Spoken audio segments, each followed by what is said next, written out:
Hi and welcome back to the channel. I'm Steven from Kurgani Photos. Today with my very own user review of this Nikon Z8 right here, which I purchased last year around August. So we are looking at about 6 months of ownership, though the actual user experience is closer to 4 months because shortly after I bought this camera, I underwent a surgery in a local hospital and spent over a month recuperating. Did not really get to use it right away.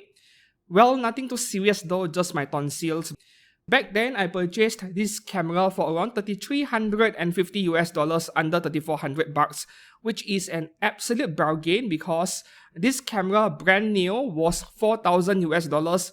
This has effectively replaced my D850, which I've owned for almost 7 years, mainly because nowadays I am more of a hybrid kind of shooter. I also do videos. I have another YouTube channel, Kurgani Studio, and I review stuff over there. So the Z8 is like a natural progression over from the D850, which was pretty useless in video, to be honest.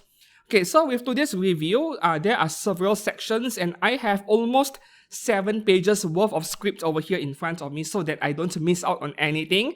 We have a lot of stuff to go through. The first section would be the physical build and everything external about this camera. This is definitely not a camera for everyone. I have seen so many comments saying that this is too big and heavy, but those are mostly coming from non-Nikon users. Yeah. So for Nikon users, the long-time users, which myself included, we have been asking for a proper chunky body from Nikon for many years.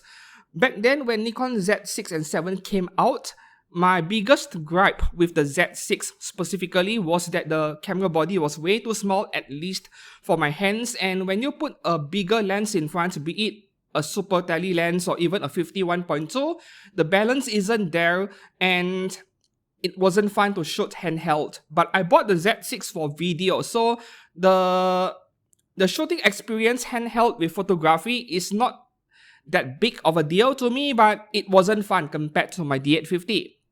And finally, Nikon has delivered what I have been asking for all these years, a camera that is big enough and substantial enough in the form of Z8, which this camera fits my hands like a perfect pair of gloves with these 2 function buttons in front at the exact right places. It is so nice to use. I'm very happy with this camera in terms of ergonomics and the button placement.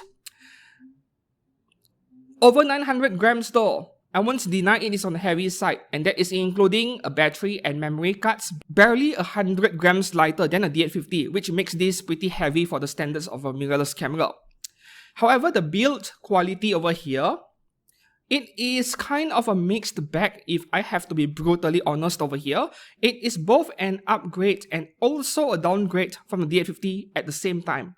Now let me explain. As a 7-year D850 owner over here, the Nikon D850 was fully magnesium alloy built all the way to the exterior of the camera, the outermost shell. With the Z8, we are getting magnesium alloy for the chassis, for the framework inside. But the outermost shell is carbon fiber, if I'm not mistaken, in order to cut some weight and make the camera less heavy. But it also means the camera feels a little bit plasticky. It is not plastic, although it feels a little bit like that. It is a composite material, but that does make it feel less solid than a D850. Is that a good thing or a bad thing? I think that is subjective. To me, I also see this carbon fiber build as an upgrade at the same time because on the D850, I faced the problem of corrosion because I have relatively sweaty hands after shooting for a while, and the acid in our sweat will proceed to corrode the surface of the camera. It looks like your camera is heavily scratched, but it isn't. That is just corrosion. The same thing happens if you have sweaty hands and you use an aluminium laptop. And then you'll see all these spots on the surface over here, same thing. It happens to metallic surfaces. And this corrosion does not happen to a carbon fiber surface. So in that sense, it is an upgrade at the same time. So I'm not complaining too much. The rear LCD screen here, I was celebrating it when I first saw it being introduced in the Z9 a few years ago, because I have always wanted a screen that flips vertically because I shoot low on the ground a lot outdoors, and the D850 screen was really a torture to use. Same thing for the Z6. Meanwhile, the video people are going to hate it because the screen does not flip to the front. But with my video use specifically, I use the Z8 more for B-rolls where I am behind the camera, so I don't care that much. I don't use the Z8 for vlogging, this thing is too heavy for vlogging or for filming myself. For that case, I'm using the Canon R8 right there. So I'm still okay with the screen mechanism over here. But ideally, I will want something very similar to the Sony a7R5, for example, where you can flip out and also up and down at the same time. I think every camera should have it. Yep. As for the top LCD over here, this is something I really appreciate Nikon for. They keep adding it to almost every full-frame camera they make, except the Z5 because it is a budget camera. The top LCD is something I have always relied on since my D850 days. I use it a lot. If you ask me why do you need a top LCD when you already have a big bright rear LCD or an EVF, right? Number one, once again, I shoot very low on the ground. I don't want to lie on the ground outdoors if I can. Number two is that if you are shooting in harsh weather, be it in rain or in a very sandy, dusty environment, just because you can pull the LCD out, it does not mean you should do it because there are ribbon cables behind the LCD screen. While it is protected partially, I don't want to expose those cables to the elements whenever possible. The Z8 also has backlit buttons, which is very useful in astrophotography, though I haven't got the chance to shoot astro with the Z8 yet because the weather hasn't been very kind to me. But it was a feature I used a lot back on D850 as well, and for the very same reason, I don't regard the Z7 and Z7 Mark II to be proper successors to the D850. Z8 is a true successor to me in this regard because, those two models are lacking some pro features where backlit buttons is one of them. As for on the left side of the camera over here, as usual, you have a mic jack, a headphone jack, a full-size HDMI port, and a feature that I never thought I needed until I have used it myself, which is two USB ports. That is amazing. One for power delivery, one for data transfer, so you can have two different things going on at the same time. And now I wish that every camera has two USB Type-C ports. On the other side of the camera, we do get a CF Express Type-B card slot and a SD UHS Class 2 SD slot. Good enough, similar to my D850, but I wish that both are CF Express. I know that some of you will disagree with me, but personally I would prefer there to be no bottleneck at all. Because of this bottleneck, let's say theoretically you want to write 8K video to both memory card slots, then that would be a problem. Though there is no dual card recording on Z8 to begin with. Will Nikon add it via firmware updates? I'm not so certain, to be honest, because if they did that, then there is less incentive for people to buy a Z9 Mark II and a Z8 Mark II later on, right? So probably there are some features where they are withholding on purpose. That is my theory over here. Personally, I don't need dual card recording. I think redundancy for photography is good enough in my own use case scenario, so I'm not too bothered by that. In photography, I have never outran the buffer before, even when I'm using a single SD card in the camera, so I don't think that is a problem. You can shoot 20 frames per second in RAW or 30 frames per second in JPEG full resolution up to 120 at 12 megapixels. That is not class leading nowadays. We have faster cameras out there, but 20 is a lot for me. Sometimes I even reduce the speed to 15 or 10. I mean, I just hold the shutter button down for a couple of seconds and I have 40 photographs that look similar. That's way too many in my opinion. Yeah. Moving on to the user interface and menus, I won't dive into the details because as long you are an existing Nikon user, even if you are using a D750 from 10 years ago, you will feel right at home with the menus over here. It will feel very familiar. But I do have one feedback. Being someone who uses multiple different camera systems, I also own Canon stuff. To me, I think with the move into mirrorless from DSLR, we are getting more and more additional new features, especially in video.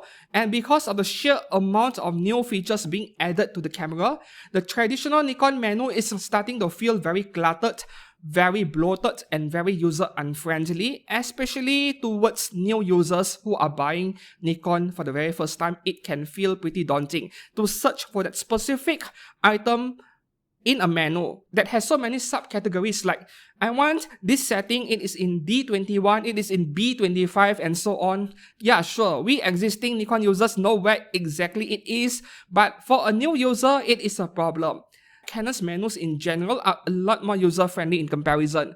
So I'm not sure what is the correct solution over here. If Nikon mess with the menus too much and introduce something very new, very different, then it could upset existing Nikon users. So I'm not sure what is the correct move over here, but even as a 12-13-year Nikon user by now, I do feel that the menu is getting a little bit too bloated and user-unfriendly. Yup. Of course, long-time Nikon users will say make your own custom menu, which is a valid suggestion and I recommend everyone to do it. But you are going to spend a few hours at least tinkering the camera to customize it to your preferences because the default menu is kind of cluttered. Yep. Moving on to battery life, I measured it using video recording length because with photography, there are so many genres, so many different styles. The landscape photographers are going to get maybe 500 shots in one battery at most, and then the ones who burst fire can get 2000 shots easily, for example. So with battery life on the video side, I do not have any memory card that is fast enough in write speed to get 8K 60 video in RAW. So with the Nikon Z8, you can get 8K 60 only in RAW, not in SDR video. SDR will be capped at 8K 30. So at 8K 30 frames per second, I got 1 hour and 15 minutes before the battery runs out, no overheating at all, which is excellent. Moving on to 4K 30. This is fully oversampled from 8K 30 from what I understand. So I got 1 hour and 52 minutes with no overheating before the batteries run out. So almost 2 hours, which is excellent in my opinion. Meanwhile, for 4K 60, there are two different settings over here, where in the menu, there is this thing called extended oversampling. If you leave this setting on, the camera will be recording in 8K 60 and downsample it to 4K in 60 frames per second. So you get better quality, but larger file sizes and more heat issues. This is where you'll see overheating, at least in an environment I live in over here. Our room temperature is over 80 degrees Fahrenheit, like 27, 28 degrees during the day. So at this temperature, which is relatively high, overheats at 55 minutes, but the battery runs out after 1 hour and 8 minutes of 4K 60 oversampled, which is fine. Like, I don't see myself doing oversampled 4K 60 for a whole 1 hour. Why would I do that? However, if I turn off extended oversampling, this camera did 2 hours and 18 minutes of 4K 60 before running out of battery. I was asking myself, what? How is that even possible? I had to do this test 3 times over just to be certain that I did not make any mistakes. Yeah, 2 hours and 18 minutes on an ENEL15C battery, the latest one. Moving on to the EVF, the electronic viewfinder, a very simple question for you guys. Is 3.7 million dots enough resolution for you? Admittedly, when the Z6 Mark III came out with a 5.7 million dot EVF, I was a little bit salty. I haven't bought the Z8 yet by then, but in the end I went for more megapixels if I had to choose. I'm okay with 3.7 million dots because to me, when it comes to viewfinder experience, a lag-free experience and a consistent one is more important than higher resolution. So here is a little bit of backstory about myself as a photographer, as a content creator, and camera enthusiast in general. The whole reason why I waited for so long before transitioning from DSLR to mirrorless, I hated the experience of shooting with an EVF. And that is despite the benefits that come with it, such as exposure previews, because I see a lag, which is not a thing on OVFs obviously. As is the case with technology in general, they always get better over time. So all I had to do was to wait patiently for that day to come where EVFs are good enough for me. I did not even know what is the solution to a lag-free viewfinder, but as it turns out, the answer was stacked sensors. I know that the Sony A9 came out in year 2016 with a lag-free viewfinder, but that was $4,500 for only 24 megapixels. So I'm quite happy with the viewfinder experience. It made me switch from DSLR in fact. I won't deny that more resolution would be nice because if you are inspecting a photograph with your EVF and you zoom in to check whether your photograph is in focus, then more resolution would be nice. Moving on to autofocus performance, which is the most important part of today's review. For the longest time ever, a lot of Nikon users have gaslighted themselves saying that Nikon Z6 and Z7 are good enough, and the reason why those cameras suck to you is because you don't know how to use Nikon cameras. That is just copium, by the way, just coping with the unfortunate truth. Yes, Nikon was lagging behind competition back then, but today I would say they have mostly caught up, but there are still a lot of improvements to be made. So far, I have tested it on people, on birds even. There will be a bird photography section later on. I'm quite happy with the AF performance, but there are occasions where it did disappoint me a bit. And I am going to bring in my Canon R8, which is filming me right now for comparison's sake. I would say that no cameras are perfect. Some cameras will do better than the others given a very specific scenario. Let's say I'm shooting in a very crowded area. This is where Nikon does better than Canon because my Canon R8 is quite erratic. When the IAF does work, it works remarkably well. Wedding or portraits, the Canon is excellent at it. But when I venture into a more crowded place with many people around, this is where my Nikon Z8 will do better than my Canon cameras. On my Canon R8, it gets distracted very easily regardless of the AF mode I'm using. It will hop into other people in the background and sometimes I'm fighting the camera. It was pretty annoying. In that sense, my Nikon does very well, sticking to the main subject in front of me and very accurate in broad daylight, in good lighting in general. However, when we venture into low light situations, this is where Nikon falls behind the competitors Sony and Canon. From what I have noticed, the IAF is unable to decide on which eye to focus on, the right eye or the left eye in low light situations. Sometimes it will be jumping back and forth both eyes, and as a result, you might back or front focus a little bit, eyelash AF as some people call it. Yes, it does happen occasionally, and there has been scenarios where the camera focused on the wrong eye. My AF box is on the eye closer to the camera, but the eye further away from the camera, the other one is the one in focus. 95% of the time it happens in low light situations or when I'm shooting very small apertures like f8 or f9 for example. So while I'm unable to show you EVF recordings because I don't have an Atomos Ninja 5, at least I was able to replicate the very same behavior using toys and figurines. In this example over here with a figurine, you can see the IAF box jumping back and forth between both eyes, being indecisive. I had the same exact experience with real people. So this is a pretty accurate representation on how the IAF behaves in low light. The solution to this erratic IAF behavior in low light is to turn off subject recognition. So when I turn that off and I select on screen where to focus on, including a person's eye or a figurine's eye, the hit rate is pretty much 100%. So I am more inclined to believe this is a software issue or firmware issue that could be improved upon with additional updates in the future. The same behavior applies in video. If I turn off subject recognition, the camera can reliably track any object very confidently. The AF point won't be jumping around, and it can even track an object that is painted in black color, as if there is no issue with the dark surface at all or a lack of contrast or texture. So this is purely a firmware thing, I believe. Moving on to the other kinds of photography that I tried with this camera, bird photography. So I brought this camera on a vacation. Yes, I bring stuff like this on a vacation. I don't care about size and weight. That's me. And I got the opportunity to shoot some birds more like ducks. So why not try out the bird AF on this camera? And the summary I can tell you guys about bird AF on the Nikon Z8 is that it is the best thing I've ever used on any camera.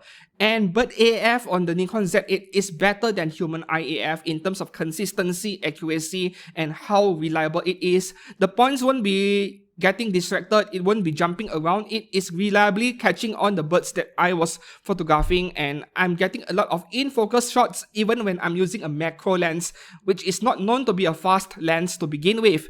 And I am a complete beginner. That was literally my very first time shooting anything bird related, and I was able to get some very nice shots.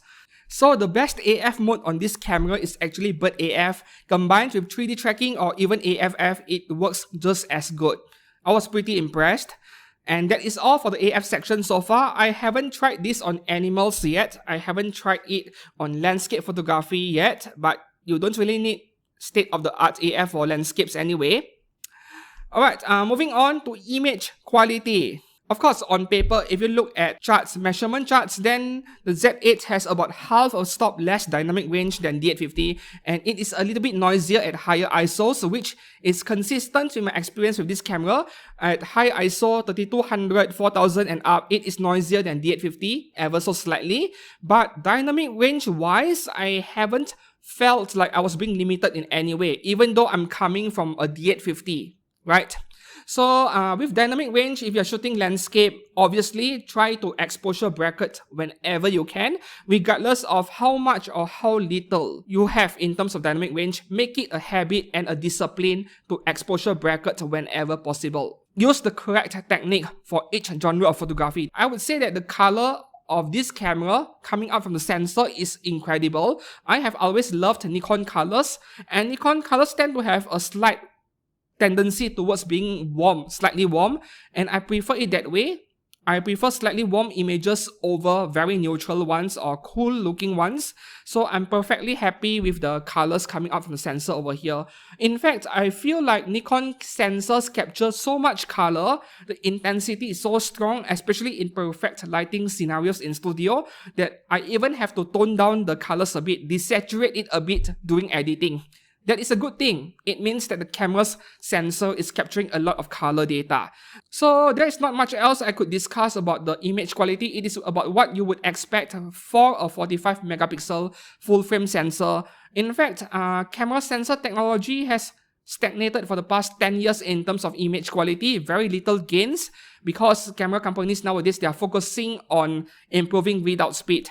I don't shoot fast-moving stuff a lot, so I don't get to enjoy the low rolling shutter benefits from a fully stacked sensor over here, but it helps in video, I suppose, because I do video content a lot nowadays. Moving on to the video quality aspect, there isn't much I can tell you other than trying to convince you that it is excellent. So far, I don't do 8K yet, not regularly. I've only tried it for the purpose of reviewing this camera today. I do 4K 30 and 4K 60 a lot, and the oversampled 4K 60 was exactly the reason why I bought this camera for. It is amazing, the quality, though the file sizes are massive, and since I review products on YouTube on my other channel, I need very good B-roll in terms of quality, and that was why I bought the Z8. Granted, a Z6 Mark III would do the same exact job, but I needed a high-resolution camera for photography as well. So this is like a perfectly balanced photo and video camera to me. 4K 120, so far I have not tried using it yet, but I reckon that I would end up using it someday when I do more B-rolls and I practice my video making skills. So far, I'm only a content creator, so I don't want to overcomplicate my workflow when it comes to video editing.